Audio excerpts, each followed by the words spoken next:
Cooker விசில மறந்து உணவு வீணாகி போச்சா? இனி அந்த கவலையே வேண்டாம். வழங்குகிறோம் உலகின் முதல் விசில் கவுண்டர் குக்கர், புதிய அல்ட்ரா குரோனோ. அல்ட்ரா என்றால் ஆரோக்கியம்.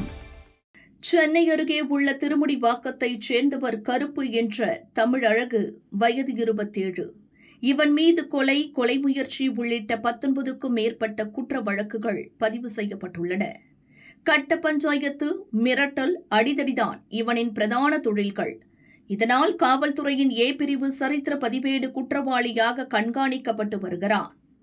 இந்த நிலையில் குன்றத்தூர் அருகே உள்ள ஒரு தனியார் கல்லூரி வளாகத்தையொட்டிய பகுதியில் கருப்பு கஞ்சா விற்பனை செய்து வருவதாக போலீசாருக்கு தகவல் கிடைத்தது.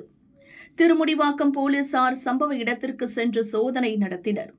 அங்கே கருப்பு மற்றும் அவனது கூட்டாளியான ஓட்டேரியைச் சேர்ந்த ஆகாஷ் நாட்டு வெடிகுண்டுகளை தயாரித்துக் கொண்டிருந்தனர்.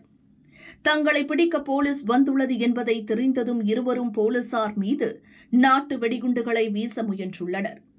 அந்த நேரத்தில் கருப்பு கத்தியால் தாக்கியதில் தலைமை காவலர் விஜயகுமார் வலது கையில் காயமடைந்தார். நிலைமையை கட்டுப்படுத்தும் வகையில் திருமுடிவாக்கம் இன்ஸ்பெக்டர் முத்துக்குமார் தற்காப்பு நடவடிக்கையாக கருப்பின் வலது கணுக்கால் பகுதியில் துப்பாக்கியால் சுட்டு பிடித்தார்.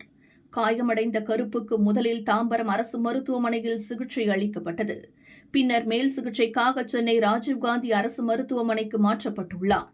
அங்கு தீவிர சிகிச்சை பிரிவில் சிகிச்சை பெற்று வருகிறார். இந்த சம்பவம் குறித்து திருமுடிவாக்கம் போலீசார் வழக்கு பதிவு செய்து விசாரணை நடத்தி வருகின்றனர்.